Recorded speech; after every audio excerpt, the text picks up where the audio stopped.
Is India going to lead the Quad in near future? Is the world looking towards New Delhi for handling rising tensions in the Indo-Pacific? These are the questions we can ask today as Indian Prime Minister Narendra Modi is on a 3-day US visit. After landing in Philadelphia yesterday, he received a warm welcome by the Indian diaspora. After which he held a bilateral meet with the US President Joe Biden, wherein both the leaders discussed regional and global issues of mutual interest. Now, it was almost like a farewell meet for President Biden, who's not going to run for re-election in the US.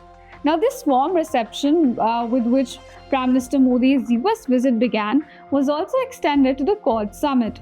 Leaders from the US, Australia, Japan, and of course India have gathered to discuss their vision of free and open Indo-Pacific in the US. And now, sources have revealed that Quad leaders appreciated Prime Minister Modi and hailed India for its leadership role in the Indian Ocean region. Japanese Prime Minister Fumio Kishida, for whom this is also going to be the last Quad summit, appreciated Indian leader and extended support to his initiative for organizing the Voice of Global South.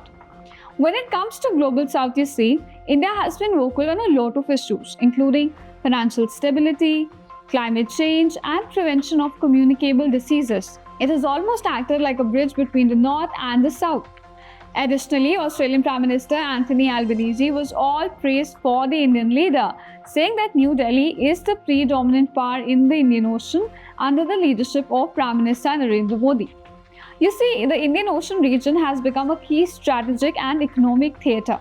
And with China's increasing ambitions in the region, New Delhi has also bolstered its political, security, economic, and of course cultural cooperation in the region.